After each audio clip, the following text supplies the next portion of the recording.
2 years after Harold Davis publicly humiliated her and left her branded the girl no man wanted, Jacqueline Hammond stood in the McAllister ballroom as the secret wife of Scotland's most feared earl. And when her ex approached with that familiar smirk, asking, "Still no husband yet, Miss Hammond?" he had no idea the quiet storm he was about to unleash. Before we dive in, drop a comment and let us know where you're watching from. We did love to hear from you. If you enjoy Victorian-era tale stories like this, be sure to like the video, subscribe, turn on the notification bell, and share it with someone who'd love it too. The spring of 1816 had been the season of Jacqueline Hammond's greatest hope and deepest humiliation. At 21 years of age, Miss Jacqueline, only daughter of the late Colonel Hammond of Inverness, had entered Edinburgh society with modest expectations. Her father's military pension had provided respectability but not wealth. Her dowry was adequate but not remarkable. She possessed what her aunt called soft beauty, auburn hair that gleamed like burnished copper in candlelight, intelligent green eyes that missed little, and a grace of manner that came from genuine compassion rather than calculated social performance. She had not expected to catch the attention of Harold Davis, heir to one of Edinburgh's wealthiest merchant families and a rising star among Scotland's ambitious gentry. Yet he had pursued her with an intensity that had set Edinburgh's drawing rooms ablaze with speculation. He had claimed the first 2 dances at the Rosemont Assembly, had taken her riding through Holyrood Park in his fashionable curricle, had engaged her in conversations about literature and Scottish history that stretched long into tea-time visits. He had made her believe, foolish, naive girl that she was, that he saw something in her beyond social advantage. "You have a mind unlike any other lady of my acquaintance, Miss Hammond," he had told her one crisp afternoon in her aunt's parlour, his hazel eyes warm with apparent sincerity. "So many young women concern themselves only with fashion and matchmaking. You are different. You possess substance." She had allowed herself to hope, to dream, to imagine a future as Mrs. Harold Davis, not for his growing fortune or social connections, but because she had genuinely believed he valued her for herself. Then Miss Arabella Thornton had arrived from London, the daughter of a prominent English mill owner who had recently purchased an estate in the Scottish borders. Arabella brought with her a dowry rumoured to exceed $60,000 and her father's ruthless determination to see her established among Scotland's elite. She was beautiful in the polished, practiced way that society admired, golden ringlets arranged with artful precision, porcelain skin that had never known harsh Scottish weather, and a wardrobe that proclaimed wealth with every ruffle and ribbon. Miss Thornton drew admiring attention from every eligible gentleman at every gathering she attended. Jacqueline had watched Harold's focus shift with the devastating swiftness of a Highland storm. Within 2 weeks, he was dancing attendance on Miss Thornton. Within a month, he was calling at her family's rented townhouse daily. And then, at the Cavendish Grand Ball, one of the most prestigious events of the Edinburgh season, Harold had approached Jacqueline as she stood near the refreshment table, her hands clenched tightly around her fan. "Miss Hammond," he had said, his tone carefully modulated to sound appropriately regretful, "I hope you will understand that I have been somewhat preoccupied with family considerations of late." She had known what was coming, had felt it in the pitying glances from other young ladies, in the whispered conversations that died the moment she entered a room, in the way her dance card remained conspicuously empty at gatherings where Harold held court with Miss Thornton. "I must be frank with you," Harold continued, speaking at precisely the volume that would carry to the cluster of guests standing nearby. "While I hold you in sincere esteem, I've come to recognize that my obligations to my family's future must take precedence over personal sentiment. A man in my position cannot afford to make decisions based solely on individual preference. I'm certain you understand the necessity of such practical considerations." The words had been carefully chosen, deliberately public, designed to absolve him of any impropriety while making it devastatingly clear that Jacqueline Hammond respectable but undowered, intelligent but unconnected, was not sufficient for his ambitions. She had stood frozen, her face burning with humiliation as nearby conversations faltered and curious eyes turned toward them. Harold had offered a small, regretful bow and walked away, leaving her standing alone beside the refreshment table like a ship abandoned by its crew. Within days, the whispers had spread throughout Edinburgh society. Poor Miss Hammond, they said. She actually believed Harold Davis was serious. One must be realistic about these matters. A girl with no fortune cannot expect to secure such a match.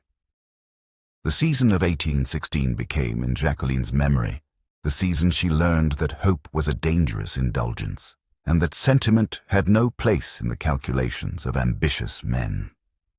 She withdrew from society, nursing her wounded pride in silence and vowing she would never again allow her heart to overrule her judgment.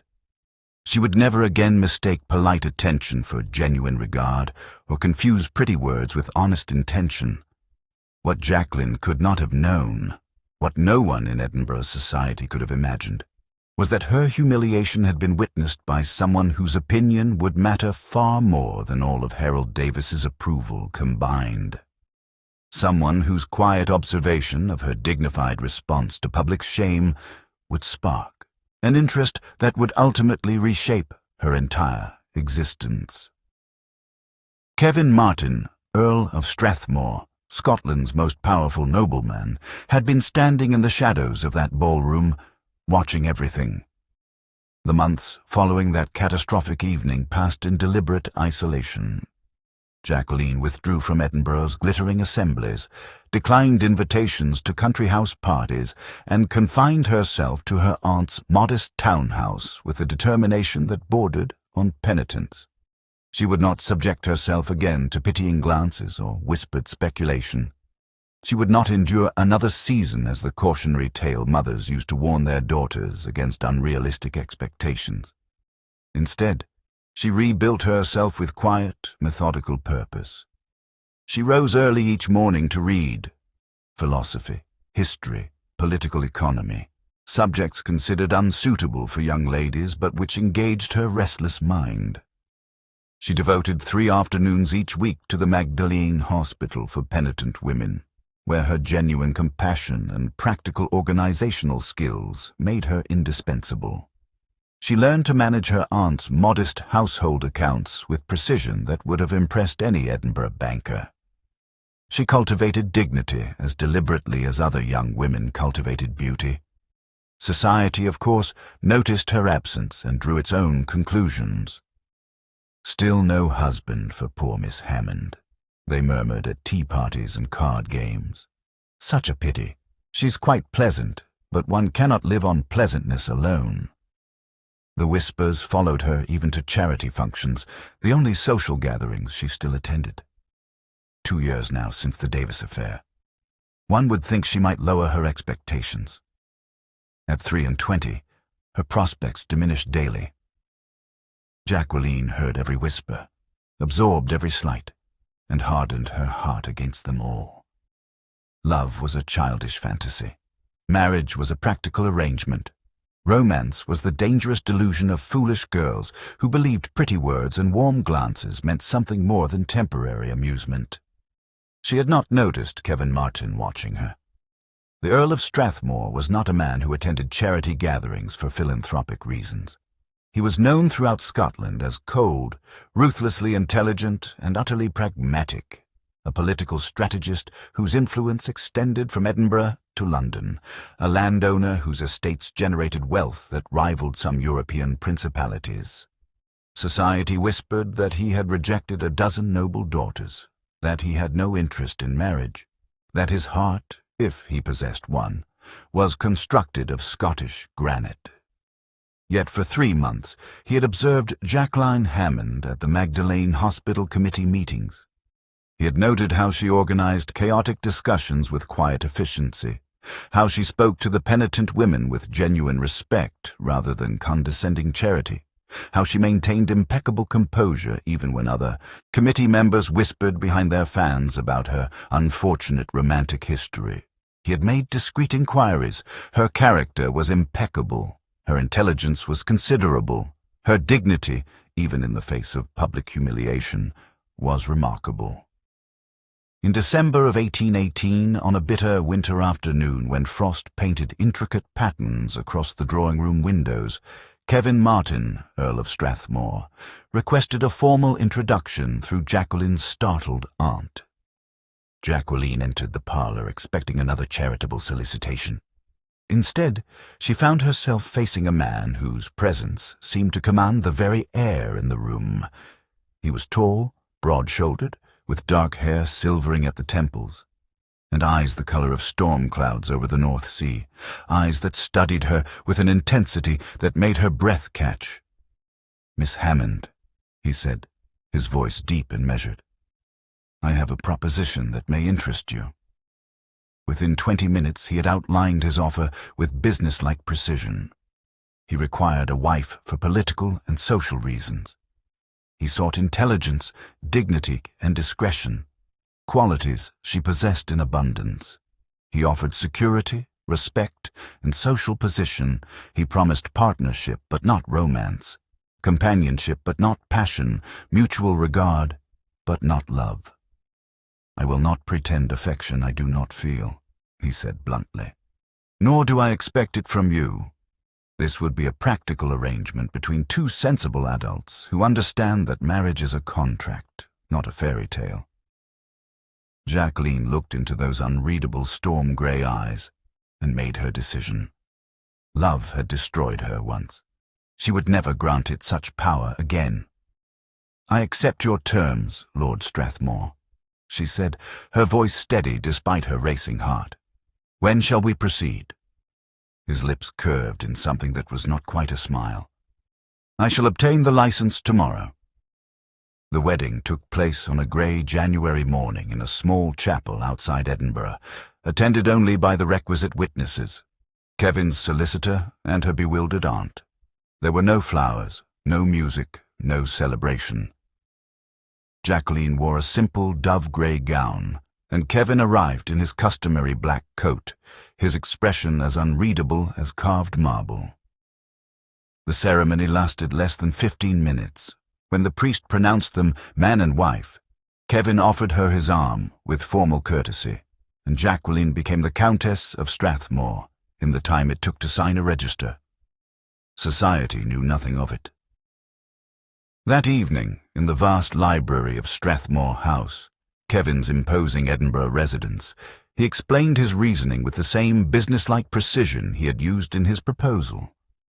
"I have enemies, Lady Strathmore," he said, pouring her a glass of wine she did not particularly want.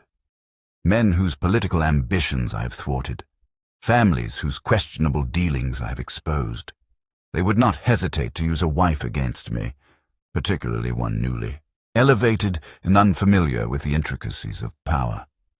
He handed her the glass, his fingers not quite touching hers. "There are also delicate alliance negotiations currently underway. Several noble families have been maneuvering to position their daughters as potential countesses. To reveal our marriage now would create complications. So I am to remain hidden," Jacqueline said quietly, understanding perfectly. "Until you are ready," he corrected, something almost gentle flickering in those storm-gray eyes. "Until society accepts the reality of our union and until you understand how to navigate the dangers that come with my name." Their domestic arrangement reflected this careful distance. Jacqueline was given a suite of rooms in the East Wing, beautifully appointed chambers with views of the frost-covered gardens. Kevin's apartments occupied the West Wing. They took breakfast separately, dined together with polite conversation about politics and estate management, and retired to their separate quarters each evening with courteous formality. Yet Jacqueline began to notice small things that unsettled her assumptions. Kevin remembered, after a single mention, that she preferred Darjeeling tea to the stronger Scottish breakfast blend. The next morning, Darjeeling appeared at her place without comment or fanfare. When she mentioned an interest in contemporary political philosophy, A first edition of Edmund Burke's latest work appeared on her writing desk 3 days later, along with a brief note in Kevin's precise handwriting. Thought this might interest you. She discovered, quite by accident while reviewing household correspondence, that he had written to the Magdalene Hospital Committee praising her organizational contributions in terms that were both generous and strategically calculated to enhance her reputation. He defended her subtly but effectively, she realized. Never overtly, never drawing attention to his protection, but ensuring that her dignity was preserved in every social calculation. And he watched her, not with the obvious admiration Harold had once displayed for audiences, but with quiet, sustained attention that suggested genuine interest. During their evening conversations, his gaze would linger on her face when she spoke about charity work or political developments, his expression thoughtful rather than dismissive. One evening, as she retired to her chambers, Jacqueline paused at her doorway and looked back to find Kevin still standing in the hallway, watching her with an expression she could not quite interpret. Something softer than the granite composure he showed the world. Perhaps, she thought with unexpected confusion, this practical marriage was not quite as simple as either of them had intended. The invitation arrived on a cold March morning, delivered on heavy cream paper with the McAllister family crest embossed in gold. Jacqueline was reading in the morning room when Kevin entered, the unopened envelope in his hand, his expression more serious than usual. "The McAllister Grand Ball," he said without preamble, placing the invitation on the table beside her teacup. "The first major event of the season. Every family of consequence in Scotland will attend." Jacqueline's fingers stilled on her book. "I see." "It is time," Kevin continued, his tone measured and deliberate, "for society to see us together, to understand that you are the Countess of Strathmore." The fear arrived instantly, cold and suffocating. She would return to the same glittering ballrooms where she had been humiliated, where whispers had followed her like shadows, where Harold Davis had publicly declared her insufficient. Only now she would enter as the wife of Scotland's most powerful and most scrutinized nobleman. "I'm not certain I am ready," she admitted quietly, hating the tremor in her voice. Kevin moved closer, his presence commanding yet somehow reassuring. "You have been ready since the day you accepted my proposal with your head held high, knowing exactly what society thought of you." He paused, and when he spoke again, his voice carried an unexpected intensity. "You will not stand alone, Jacqueline. Not in that ballroom, not anywhere. I give you my word." The use of her given name, the first time he had spoken it, sent an unexpected warmth through her chest. 3 days later, as her maid fastened the final buttons on her gown, an exquisite creation in deep emerald silk that transformed her modest beauty into something luminous, Kevin knocked on her chamber door. When she opened it, he stood holding a velvet box. "I thought this appropriate for the occasion," he said, opening the case to reveal a sapphire necklace of breathtaking elegance, the stones the exact color of Scottish midnight. Jacqueline's breath caught. "It's extraordinary." "It was my grandmother's," Kevin said, lifting the necklace with careful hands. "She was, by all accounts, a woman of remarkable strength and intelligence. I believe she would have approved of you." As he fastened the clasp at her nape, his fingers brushed her skin with startling gentleness. When Jacqueline turned to face him, she saw something flicker in his storm-gray eyes, something that looked remarkably like wonder, before his customary composure reasserted itself. "You look—" He stopped, cleared his throat. "The carriage is ready." The McAllister ballroom blazed with hundreds of candles when they arrived, crystal chandeliers casting rainbow prisms across the assembled aristocracy. Kevin offered Jacqueline his arm, and together they ascended the grand staircase into the glittering crush of Scotland's elite. The effect was instantaneous. Conversations faltered mid-sentence. Fans paused in mid-flutter. Heads turned with the synchronized precision of a flock of startled birds. "Is that Jacqueline Hammond?" someone whispered, the words carrying in the sudden hush. Good heavens, she's absolutely stunning, another voice murmured. But who is that gentleman escorting her? He looks familiar, but I cannot quite... That bearing, that presence, surely not. Kevin's hand tightened almost imperceptibly on hers as they moved deeper into the ballroom, and Jacqueline realized with sudden, fierce certainty that whatever happened next, she was not facing it alone.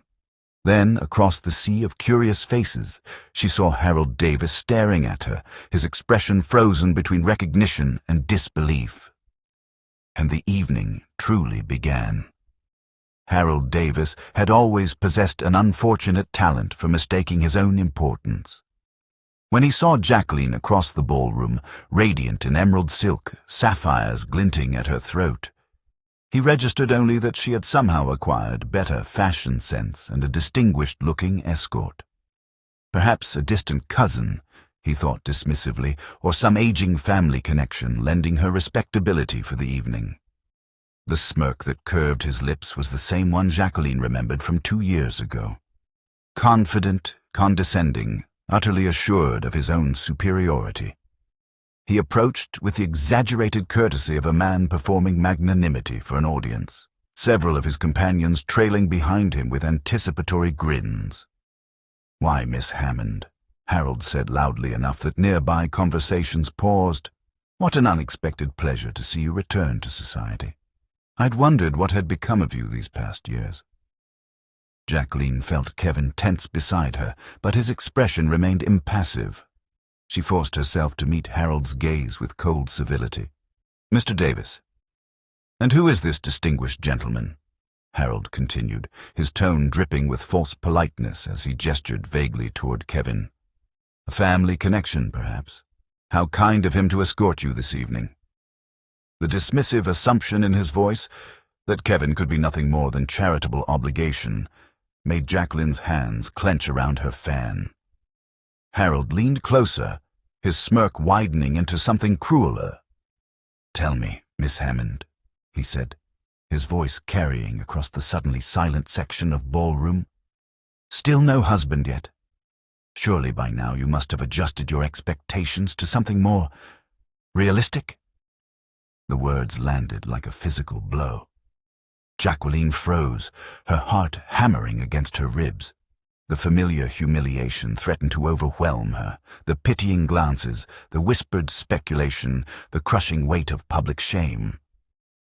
Harold reached for her gloved hand with proprietary familiarity, as though to offer consoling reassurance. "Perhaps I might offer some advice on..." His fingers never made contact. Kevin's hand intercepted Harold's wrist with controlled ferocity that made several onlookers gasp. The movement was swift, precise, and utterly commanding, his grip iron-hard as he removed Harold's hand from its trajectory toward Jacqueline with the care one might use when handling something contaminated. The entire ballroom seemed to hold its breath. Kevin stepped forward, positioning himself slightly in front of Jacqueline, his considerable height and presence suddenly transformed into something formidable and dangerous. His storm-gray eyes had gone glacial, his jaw clenched with barely restrained fury. "You will," Kevin said, his voice soft but carrying with devastating clarity through the silent ballroom. "Address her correctly." He paused, letting the weight of his words settle over the assembled aristocracy. "You insult my wife, the Countess of Strathmore." For 3 heartbeats, absolute silence reigned. Then the ballroom erupted. Gasps rippled outward like waves from a stone dropped in still water. Fans fluttered with renewed vigor. Whispered exclamations of shock and disbelief filled the air like a rising wind. The Countess of Strathmore. Good God, she married him? When did this happen? The Earl of Strathmore. I cannot believe. Harold's face had drained of all color, his expression cycling rapidly through disbelief, comprehension, and dawning horror. He stumbled backward, his confident smirk obliterated by the realization of exactly whose wife he had just insulted, whose hand he had attempted to touch with such casual presumption. "My lord, I had no idea." Harold stammered, his earlier arrogance evaporating like morning mist. "Clearly," Kevin said, his voice cold enough to frost glass. His hand moved to Jacqueline's waist in a gesture that was both protective and possessive, drawing her closer to his side. "I suggest you remove yourself from our presence. Now." Jacqueline trembled, not from fear or humiliation, but from the overwhelming surge of vindication, protection, and something far more complicated that made her breath catch and her heart race for entirely different reasons than shame. Kevin's arm tightened around her waist as Harold fled, and she realized that everything had just irrevocably changed. The carriage wheels clattered over Edinburgh's cobblestones, the rhythmic sound amplifying the heavy silence between them. Jacqueline sat rigidly against the velvet cushions, her hands clasped tightly in her lap, still trembling from the aftermath of Kevin's devastating pronouncement. The ballroom had dissolved into chaos after their departure, whispers erupting into animated conversations, speculation running wild through Scotland's assembled elite. Kevin sat across from her, his posture deceptively relaxed, but she could see the tension in his jaw, the way his fingers drummed once against his knee before stilling with deliberate control. "Why tonight?" Jacqueline finally asked, her voice barely audible above the carriage noise. "You said we would wait until I was ready, until the political complications had resolved themselves. What changed?" Kevin was silent for a long moment, his storm-gray eyes fixed on something beyond the carriage window. When he spoke, his voice was rougher than usual, stripped of its customary measured calm. "I had intended to wait," he said. "The alliance negotiations are not yet complete. There are still enemies who would benefit from knowing you exist, from understanding that I have someone, I might wish to protect." He turned to face her, and the intensity in his gaze made her breath catch. "I had calculated every risk, prepared contingencies for every scenario." "Then why?" "Because when I saw him reach for you," Kevin interrupted, his control fracturing for the first time since she had known him, "when I heard him mock you with that insufferable arrogance, implying you were somehow lacking, somehow less than enough." He stopped, drew a sharp breath. "I stopped thinking like a strategist and started feeling like a man whose wife was being insulted." The word feeling hung between them like something fragile and dangerous.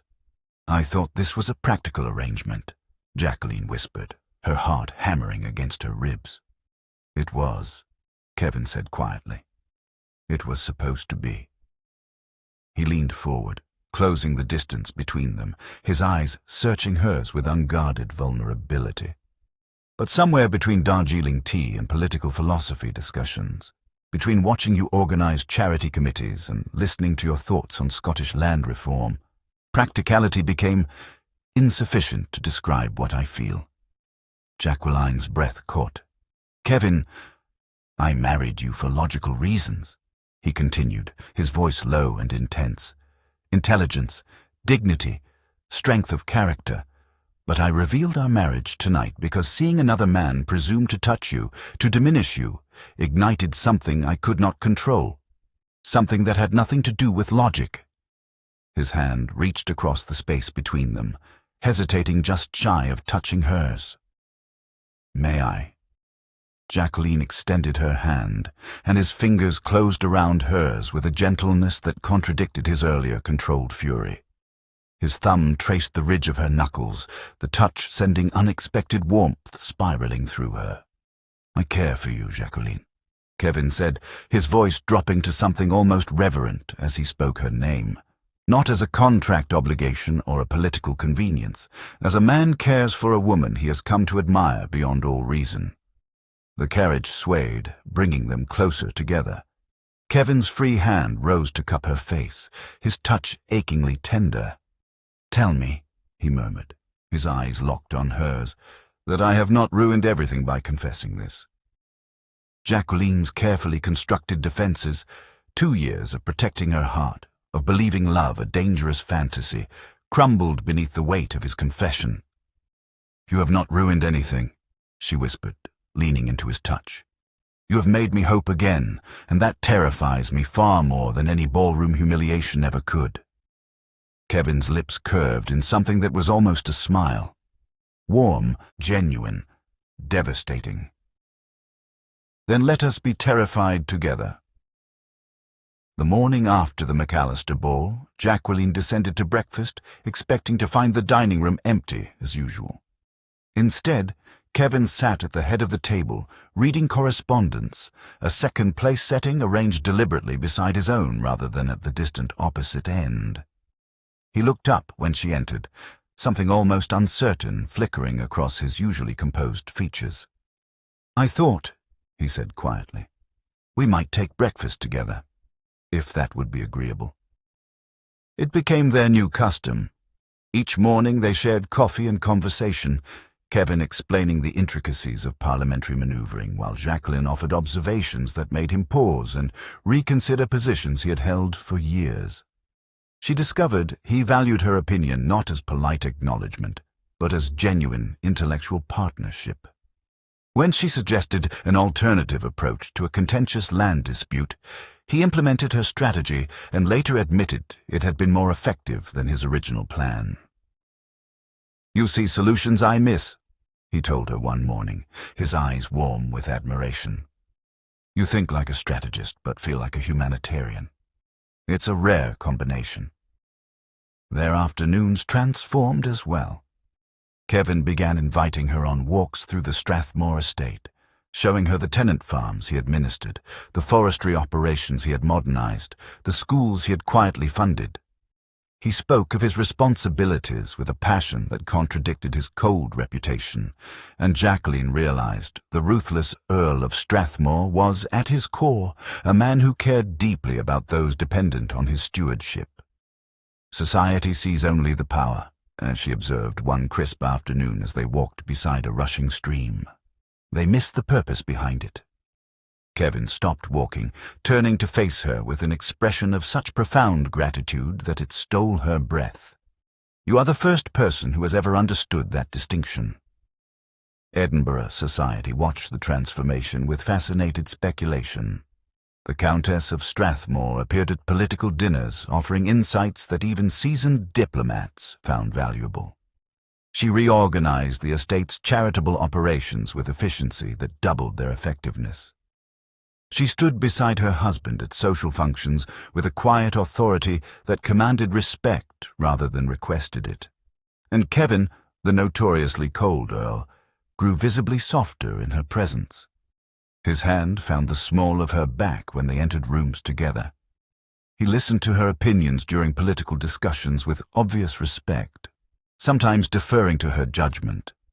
When a visiting nobleman made a subtly disparaging remark about educated women, Kevin's response was swift and cutting. "My wife's intelligence is one of her many superior qualities. I suggest you adjust your perspective accordingly."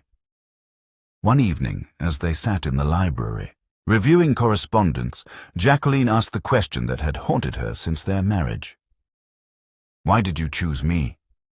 Surely there were noble women with greater fortunes, more prestigious connections." "There were," Kevin interrupted, setting down his papers. "A dozen at least, all perfectly suitable on paper." He moved to sit beside her, close enough that she could feel the warmth of his presence. But they saw the Earl of Strathmore, the title, the power, the wealth. They saw what I could provide them. His hand covered hers on the settee. You saw a man standing in a drawing room, making an unusual proposal. You negotiated terms like an equal. You accepted without simpering gratitude or calculated flattery. You were real.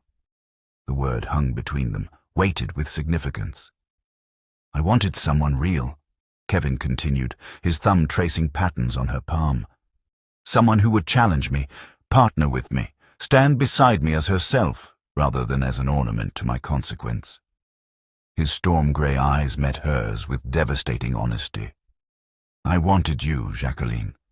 I simply lacked the courage to admit it until that damned ballroom forced my hand." The romantic tension between them had been building for weeks. Lingering glances across dinner tables, hands touching during afternoon walks, conversations that stretched late into evenings. Yet Kevin maintained a careful distance, never pressing beyond the boundaries they had originally established, waiting for permission she had not yet granted. But sitting in that library, his confession still resonating in the air between them, Jacqueline realized she wanted more than partnership and respect. She wanted everything. Harold Davis arrived at Strathmore House on a grey April afternoon, his card presented with the desperate formality of a man who knew he was intruding but had run out of alternatives. Jacqueline received him in the formal drawing room, not from kindness, but from a desire to end this final chapter with dignity. He looked diminished somehow, his confident bearing replaced by something that approached humility. The rumors had reached her, of course. His engagement to Arabella Thornton had collapsed spectacularly when her father discovered Harold's debts exceeded his prospects. His social standing had deteriorated in proportion to Jacqueline's elevation. "Lady Strathmore," he began, the title clearly difficult for him to pronounce. "I hope you will forgive my presumption in calling, but I felt I must speak with you, to apologize for my inexcusable behavior." Jacqueline regarded him with the same cool composure she might show a minor estate matter requiring resolution. "Your apology is noted, Mr. Davis." "I have thought often of that spring," Harold continued, leaning forward with an earnestness that would have moved her 2 years ago. "Of our conversations, our rides through Holyrood Park. I was a fool, Jacqueline. May I call you Jacqueline? I allowed ambition to cloud my judgment. I threw away something genuine for something mercenary." "You are correct," Jacqueline said calmly. "You were foolish." Harold seemed to take this as encouragement. "I've come to realize that you are exceptional. Your intelligence, your character, your strength, I see now what I failed to appreciate then." He reached toward her hand, which she withdrew smoothly. "Perhaps, if circumstances were different, if you were not bound to Strathmore, we might have—" "No," Jacqueline interrupted, her voice quiet but absolute. "You misunderstand, Mr. Davis. You did not lose me to the Earl of Scotland." She stood, signaling the conclusion of their interview. "You lost me before I ever met him. You lost me the moment you valued dowries over dignity, social advantage over genuine regard. You lost me when you chose to humiliate me publicly, rather than end our acquaintance with private respect." Harold's face flushed. "But surely you must feel some residual affection." "I feel nothing," Jacqueline said, and realized with profound relief that it was true. "What I felt for you died 2 years ago in a ballroom. What I feel now, for my husband, is something far deeper than anything I imagined with you. So I thank you, Mr. Davis, for your cruelty. It led me exactly where I needed to be." "Lady Strathmore speaks with characteristic clarity." Kevin's voice came from the doorway, making both of them start. His expression was unreadable, but his eyes held a warmth that made Jacqueline's breath catch. "I believe this conversation has concluded. Morrison will show you out." Harold departed with what remained of his dignity, and Jacqueline found herself alone with her husband in the suddenly intimate drawing room. "How much did you hear?" she asked quietly. "Enough," Kevin said, crossing the room with deliberate purpose. "Enough to understand that you just defended our marriage with more passion than I have shown in demonstrating what it means to me." He stopped before her, close enough that she could see the emotions warring in his storm-grey eyes. "I have been cautious, Jacqueline, respectful of boundaries we established, but I find I no longer want a practical arrangement or a convenient partnership." "What do you want?" she whispered.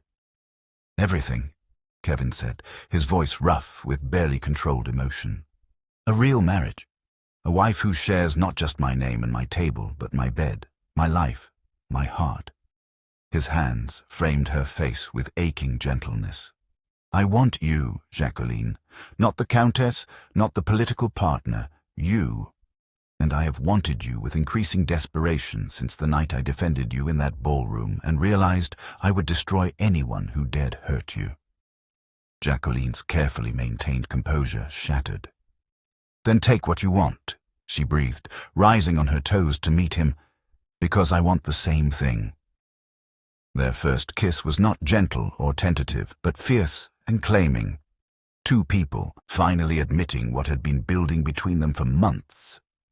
Kevin lifted her into his arms with surprising tenderness, carrying her from the drawing room toward his chambers, while Jacqueline laughed against his shoulder, giddy with relief and desire, and the stunning realization that she had fallen completely, irrevocably in love with her husband. By the following season, Edinburgh society had transformed Jacqueline Hammond's story from cautionary tale to romantic legend. The Countess of Strathmore, once dismissed as the girl no man wanted, had become one of Scotland's most respected and admired noblewomen. She had reorganized the Magdalene Hospital's operations so effectively that 3 additional facilities opened across Scotland, each bearing her personal oversight. She advised her husband on political matters with such insight that seasoned parliamentarians sought her perspective during contentious negotiations. She hosted gatherings where intellectual discourse mattered more than social posturing, where charity work was discussed with the same gravity as political strategy. Society no longer whispered about her inadequacy. Instead, they marveled at the Earl of Strathmore's extraordinary fortune in securing such a wife. He chose brilliantly, matrons admitted over afternoon tea. One would never have predicted it, but Lady Strathmore is precisely what Scotland needed. They say he consults her on everything, another added with admiration, that he values her judgment above his own advisers. Have you seen how he looks at her? A younger woman sighed, as though she hung the moon itself. The unlikely love match of Scotland, the broadsheets called them, a practical arrangement transformed into legendary devotion.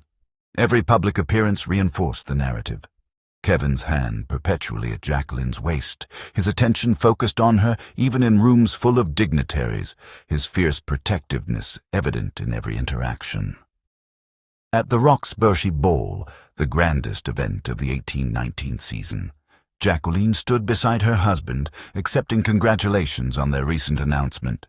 She was expecting their first child. Her emerald gown complemented the Strathmore emeralds Kevin had presented that morning, his kiss lingering as he fastened the clasp and whispered that she grew more beautiful daily. Across the glittering ballroom, partially hidden behind a marble column, Harold Davis watched them with the hollow expression of a man confronting everything he had discarded.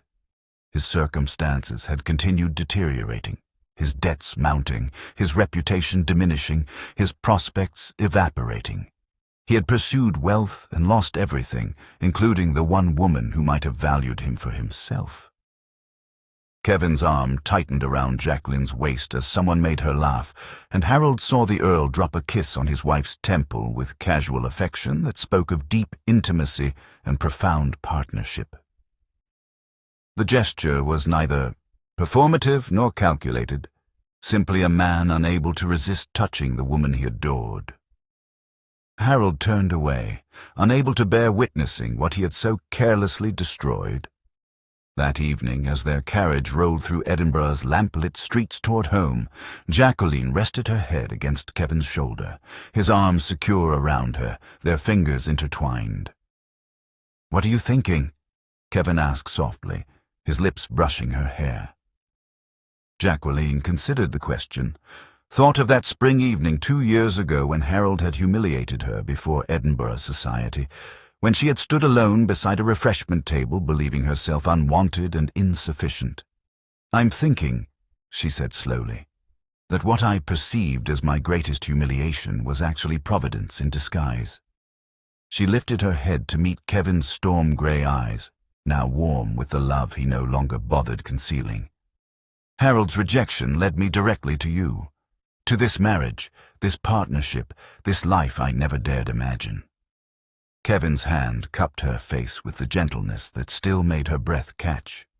"Then I owe Harold Davis an impossible debt," he murmured against her lips. "His cruelty delivered me the greatest treasure of my existence." Their kiss was interrupted by Jacqueline's soft laughter. "We should perhaps not mention that gratitude in public." Perhaps not, Kevin agreed, his smile genuine and unguarded, an expression reserved exclusively for her.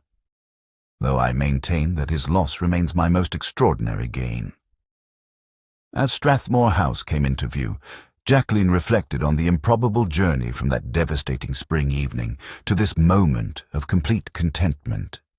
She had once believed herself broken by rejection, diminished by public shame, destined for a life of quiet obscurity.